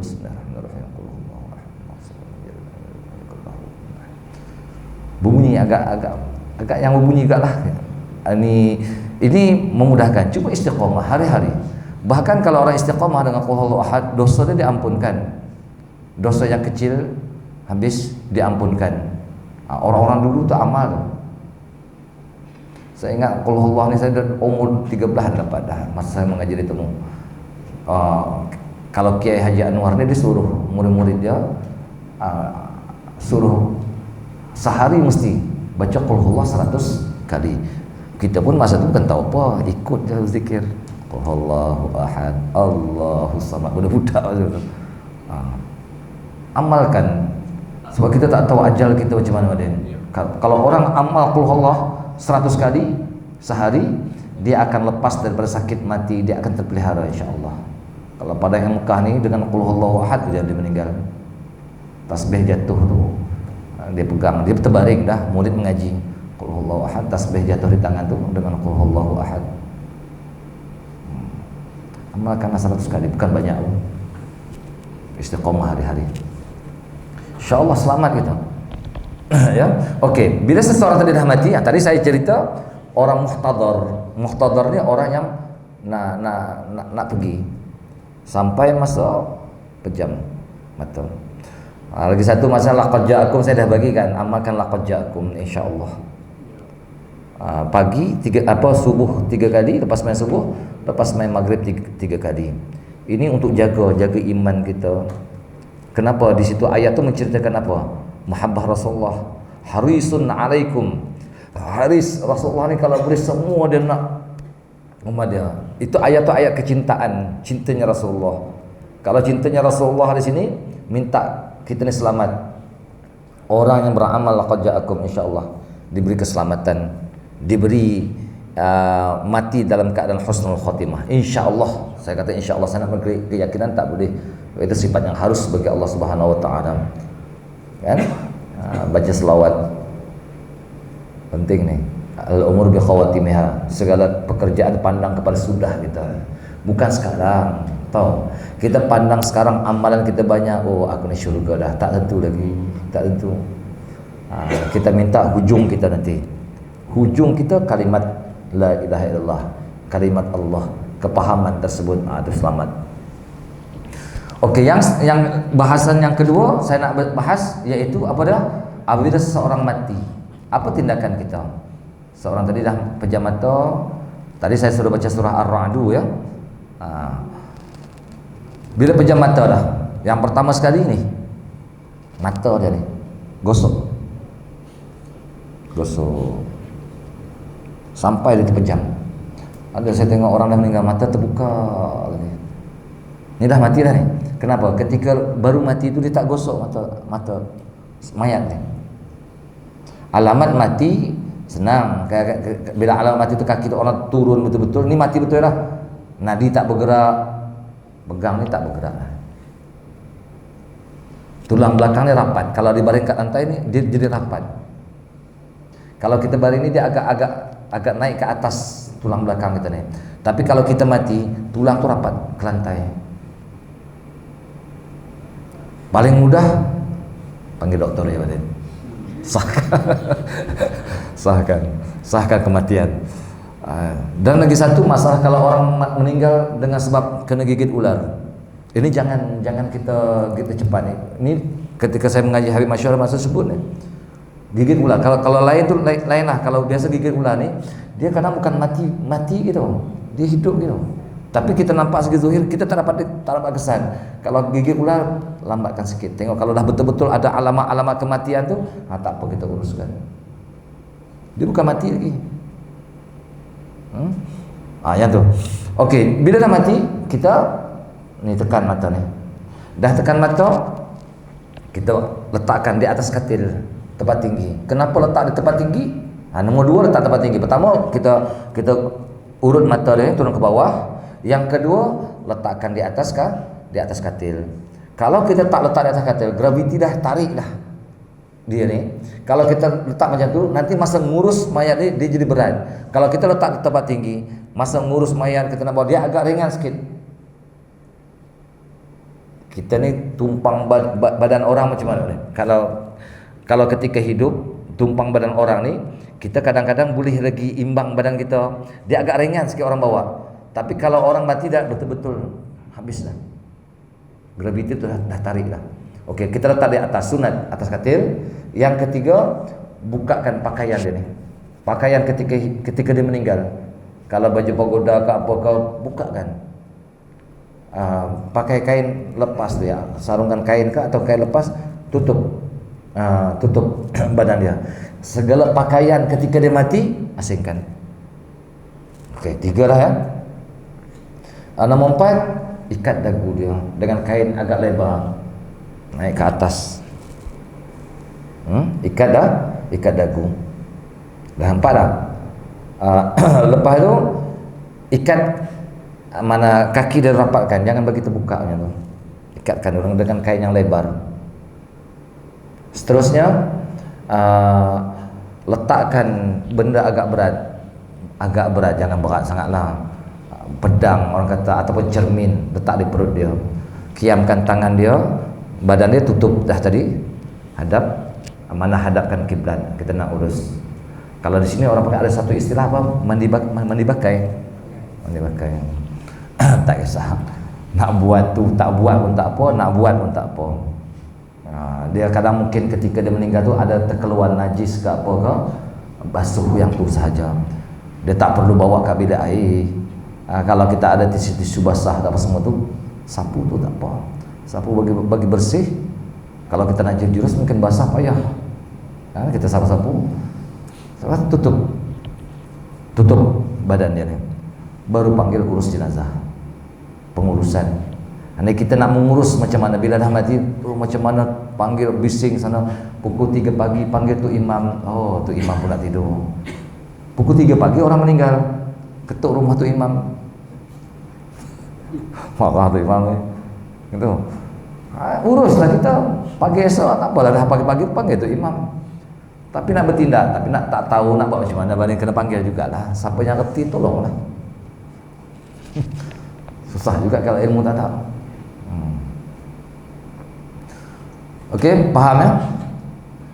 Dan seterusnya, ini dah mati baru panggil pengurusan jenazah. Lepas tu cara mandi mayat, ini kita akan cerita macam mana. Sebelum daripada tu saya nak bercerita di sini bagaimana siapa yang mesti kita buat 4 benda ni. 4 benda ni kita kena buat lain daripada orang mati syahid. Orang mati syahid. Dikehendaki syahid tu syahid apa? Syahid dunia akhirat. Apa makna syahid dunia akhirat? Orang yang mati di medan perang berlawan dengan orang kafir. Orang yang mati di medan perang. Bahasa dia kalau bukan di medan perang kena urus macam biasa. Walaupun dia syahid akhirat, tapi bukan syahid dunia akhirat. Contoh dalam peperangan, sebelum dalam peperangan nampak musuh, kuda dia terangkat, dia pun jatuh, patah leher. Tak ada lagi berperang, syahid. Ya, sebab di medan perang lah. Tapi kalau balik daripada medan perang, luka-luka teruk 4-5 hari ke hospital, baru mati. Ini lawan orang kafir ni. Itu syahid, tapi syahid apa orang panggil? Syahid akhirat. Dunia dah. Bermakna mayat dia kena urus macam biasa tak? Kena urus macam biasa, mandi kapan sembahyang tanam. Tapi kalau syahid dunia akhirat, kita hanya basuh najis sahaja, darah tak boleh basuh. Darah sebagai saksi. Najis kalau ada tai ke contoh dia, itu kena basuh, lepas tu bungkus. Tak ada sembahyang lah. Tak ada sembahyang. Mana kena tanam. Okey, itu syahid. Yang seterusnya siapa dia yang lain daripada 4 benda ni kita kena buat tadi dia? Budak. Saya nak sebut budak lah di sini. Hukum budak ni penting. Keguguran, bahasa dia keguguran. Keguguran ambil. Yang pertama, dia ada 3 peringkat ya. Yang pertama, kalau keguguran tersebut ataupun anak yang kecil lahir, dia ada alamat hidup. Pertama, lahir ada alamat hidup. Macam mana alamat hidup? Contoh, dia bersuara, menangis lah, menangis dalam 2-3 minit meninggal. Ataupun nampak bernafas dalam 2-3 minit terus meninggal. Hukum dia apa dah? Kal kabir, seperti hukum mayat besar. Apa dia hukum mayat besar? Mandi kapan sembahyang tanam. Mandi kapan sembahyang tanam. Cuma budak kecil kalau meninggal ni kita tak ada talqin lah, sebab dia confirm ada syurga dah. Perlu talqin tak? Tak perlu talqin apa dah. Biasa orang buat tahlil kot dekat kubur. Itu mana? Tak ada tanamnya tu ya. Tanam balik ya. Kalau nak buat tahlil untuk keluarga dia boleh lah. Sementara kan selesai urusan tu boleh. Talqin tak ada ya. Jangan silap nanti budak kecil talqin pula. Itu tak betul no? Okey. Itu yang pertama. Kalau zuhir alamat hidup. Yang kedua, dia tak zuhir alamat hidup. Tak zuhir alamat hidup. Cuma zuhir permulaan kejadian manusia. Macam mana zuhir permulaan kejadian manusia?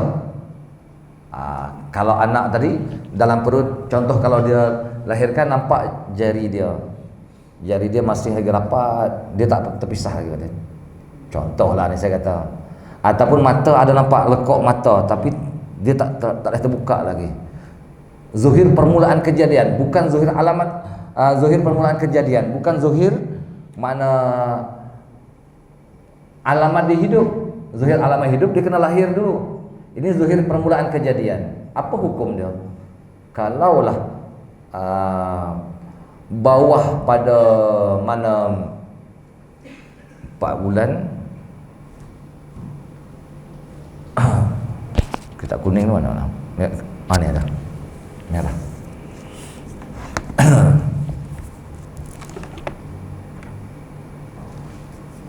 Sah.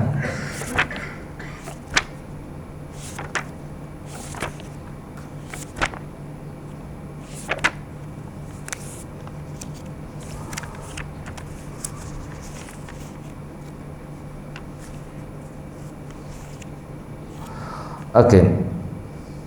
Dia tak zahir alamat hidup tapi zahir permulaan kejadian anak Adam. Hukum dia dimandikan, dikapankan, ditanam, tak sembahyang. Itu di sisi Ibnu Hajar.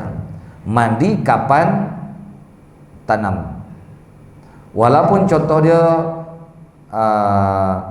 7 bulan dalam kandungan. Alkulihal keguguran lah mana? Ngandung dah 8 bulan, tiba-tiba keguguran. Mandi kapan, tanam. Itu di sisi Ibnu Hajar. Kalau di sisi Imam Ramli itu ada tafsir. Kebanyakan kita di Malaysia ni pegang Imam Ramli. Ini penting. Imam Ramli kalau dia keluar sebelum daripada 6 bulan, dia gugur tu mana? Gugur daripada kandungan ibu dia sebelum daripada 6 bulan, dia sama seperti Ibnu Hajar, mandi kapan, tanam. Tapi kalau atas pada 6 bulan itu seperti mayat besar. 6 bulan ke atas kandungan, dia mandi kapan? Sembahyang tanam. Kalau bawah pada 6 bulan, mandi kapan? Tanam saja, tak ada sembahyang. Ini kalau keguguran tersebut 6 bulan ke bawah. Ini kebanyakan di tempat kita. Ada nih di KL dulu telefon saya, tak tahu tu imam telefon macam mana nak buat ni. Tu imam pun tak tahu dia. Allah, budak kecil ni hukum dia saya sebutkan sini, nanti takut orang tanya. Bandin tiap minggu mengaji, nanti orang tanya Bandin. Nah, ini budak meninggal macam mana nak buat? Tanya dulu Bandin. Budak ni lahir dah cukup bulan tak? 9 bulan ke atas tak? Atau lahir ada alamat hidup tak? Nah, dia kata gugur, ni bukan dah lahir. Gugur berapa bulan tanya dah. Budak ni 7 bulan dah. 7 bulan mandi kapan sembahyang tanam. Berapa ni? Baru 5 bulan. Mandi kapan tanam ya. Jawabnya tu mudah. Tak ada sembahyang. Kalau bawah pada 6 bulan tak ada sembahyang. Kalau atas pada 6 bulan itu macam biasa. Dah 2 masalah saya sebut ni. Pertama, zuhir alamat hidup. Yang kedua, tak zuhir alamat hidup, tapi zuhir permulaan kejadian manusia. Yang ketiga, tak zuhir permulaan kejadian manusia. Dia makin rendah lah. Tak zuhir permulaan kejadian manusia. Macam mana contoh dia? Seperti kita dapat sepotong daging ya. Ada zuhir daging. Ketulan daging sahaja. Itu hukum dia apa dah? Tak wajib apa sesuatu. Kita pemaksa dia. Hang nak aku mati ke dia? Itu tak mau. Faham? Jadi kalau kita berilmu, kita sebagai anak, kita lah menghadap. Ya, menghadap orang yang nak meninggal tersebut. Jangan bagi orang lain. Adapun kalau sembahyang, ahli waris itu lebih afdal. Kenapa ahli waris itu lebih afdal? Sebab di situ ada doa. Doa itu sembahyang itu doa. Doa daripada anak itu lebih cepat. Kenapa? Sebab dia lebih menghayati. Kalau orang lain, dia boleh pepas RM10 ke, okey lah. Dia kata, bukan saya nak kata tu imam yang naik marah pula tu imam dia. Dia masalah kalau daripada anak itu lebih afdal kalau sembahyang mayat. Sebab dia daripada hati dia, ni ayah aku, ni mak aku ni yang aku sembahyangkan ni, daripada hati dia. Bila daripada hati, ijabah doa tu, mustajab doa tu lebih lagi Bandin. Dia daripada hati ke hati. Tu baru. Daripada hati Bandin doa tu. Doa tu daripada hati, itu lebih afdal. Tapi kalau bab talqin tadi, orang lain bukan ahli waris itu lebih afdal. Tapi kalau anak nak buat tak ada masalah. Ahli waris nak buat tak ada masalah. Ya. Habis. Jadi mandi kapan sembahyang tanam. Jadi kita belajar sekarang ni faslun aqallul ghusli. Sekurang-kurang mandi mayat. Ini panjang cerita dia. Saya cerita ke depan pun. Lagipun saya lewat semalam balik kat pukul 3 malam. Daripada ada program di Kuala Lumpur daurah. Tak larat. Tadi pun saya tidur, Banding pergi kat rumah. Gerak tidur. Jadi insyaAllah setakat ini dululah daurah kita. Minggu depan ada Alang? Bukan daurah pula, pengajian. Ni las. Jumaat ada lagi pengajian. Okey, ada pengajian lagi insyaAllah minggu depan sebelum raya haji. Kita umumkanlah ya insyaAllah mana apa yang patut insyaAllah daurah kita umumkan korban kita, terutama korban. Ada lagi Pak? Korban Banding ada lagi ya? Ke penuh dah? Penuh dah cukup? Tak ada siapa dah masuk dah? Okey, ini siapa-siapa korban dah tutup dah ya? Dah tutup dah. Tapi siapa yang belum bayar habis tu diminta kalau boleh bayarlah, sebab kita nak bayar kepada Toke Lembu ya, insyaAllah minta masuk. Jadi dan dah kita tutup, kita akan bawa korban di sana di Batu Hampak. Kalau siapa yang datang bolehlah datang, tapi siapa yang ingin ambil daging dia kena pergi ke sana lah ya. Yang nak ambil daging raya kedua pagi. Kalau yang tak mau ambil daging itu kita akan urus di sini. InsyaAllah kita akan tangkap gambar lah, kan, yang siapa-siapa yang masuk korban tak ambil daging. Saya ucap terima kasih lah siapa-siapa yang masuk kepada masuk bawa korban melalui madrasah. InsyaAllah mudah-mudahan Allah Ta'ala permudahkan urusan, dimurahkan rezeki, diberi kebaikan insyaAllah. Jadi yang lembu yang tak buat daging, yang tak ambil daging ni saya akan beda lah. Saya nak bagi kampung ni macam tahu sudah kampung ni, insyaAllah surau ke apa ke sembelih. Jadi kami tak beda lah, siapa yang beda buat dekat sana. Okey, untuk daurah ya. Jadi minta tolong bayar ya, siapa yang siapa masuk nama tu. Daurah hakikat solat Qurratul Ain, kitab baru ni ya, bukan kitab yang dulu ni. Saya buat juga ni. Pengajian PDF 2 hari ni ya, 120. Tarikh 30 dan 31 Julai bersamaan 1 dan 2 Muharram. Ini terbuka pada semua. Sebab pengajian 2 hari kita ambil 120. 9 pagi sampai 6 petang hari kedua. Malam pengajian juga tu. 16 jam semua pengajian. Hari Sabtu dan Ahad. InsyaAllah boleh 1 Muharram. Tak lama dah, kalau 1 Muharram lagi sebulan dah lebih kurang daripada sekarang. Dan yang kedua hukum hakam solat. Hukum hakam solat ini panjang, ada 80 lebih muka surat ni. Itu tapi kita buat pengajian minggu kedua RM60. Private group juga 8 hingga 14 Ogos bersamaan 10 hingga 16 Muharram. 8 malam hingga 10 malam tiap-tiap hari. Tapi yang ni bukan 18 hingga 14. 8 hingga 14 seminggu. Bukan, ini silsilah 10 hari, 10 malam. Sebab hukum hakam solat, macam mana rukun, syarat, apa semua pembatalan, ya, banyaklah. Itu saya susun juga. Benda ni tak ada, kitab tak ada kat luar ni. Sebab benda semua saya buat sendiri je ni. Jadi insyaAllah boleh berhubung dengan madrasah siapa-siapa yang ingin mengajian. Jadi 10 malam lah saya letakkan. 10 malam berturut-turut kita akan mengaji 2 jam. Jadi berapa? 20 jam ya. 20 jam punya pengajian. Tapi bukan 20 jam straight ya, mana sehari 2 jam, satu malam 2 jam. Insya-Allah. Okey, itulah mana soalan tak ada ni. Tak ada. Okey, itu pengumuman kita, insya-Allah kita bagi selesai. Dan kita raya hari apa? Hari Ahad. Ahad. Jadi pengajian kita hari yang Selasa tu hari Jumaat tu ada jugalah insya-Allah. Minggu depan Jumaat lagi satu pun ada. Jumaat tak terganggu lah insya-Allah. Ketinggal lagi. Tengoklah, kita akan umumkan yang lain. Hari Jumaat ni ada Jumaat lagi satu tu 19. Jumaat ada, Jumaat tak putus Jumaat. Ni sekarang 8 hari bulan ada? Ada.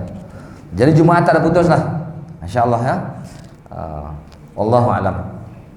Jadi setakat itu saya sampaikan, yang mana benar tanpa Allah Subhanahu wa taala, yang mana kekurangan daripada kelemahan saya sendiri sama kemaafan. Wabillahi taufiq wal hidayah. Wassalamualaikum warahmatullahi wabarakatuh. Bismillahirrahmanirrahim. Alhamdulillahirabbil alamin wassalatu wassalamu ala asyrafil anbiya'i wal mursalin wa ala alihi washabbihi ajma'in. Allahumma ftah alaina futuhal 'arifin bihikmatika wa anshur alaina rahmataka ya dzal jalali wal ikram. Wa nas'aluka 'ilmal khaifin inabatal mukhbitin tawbatas sadiqin syukras sabirin. Wa nas'aluka bin nuri wajhika alladhi malaka arshika an tazra'a fi qulubina ma'rifataka hatta na'rifaka haqqan ma'rifatika ma yanbaghi an ta'rafa bi. Rabbana atina fid dunya hasanatan wa fil akhirati hasanatan wa qina 'adzabannar.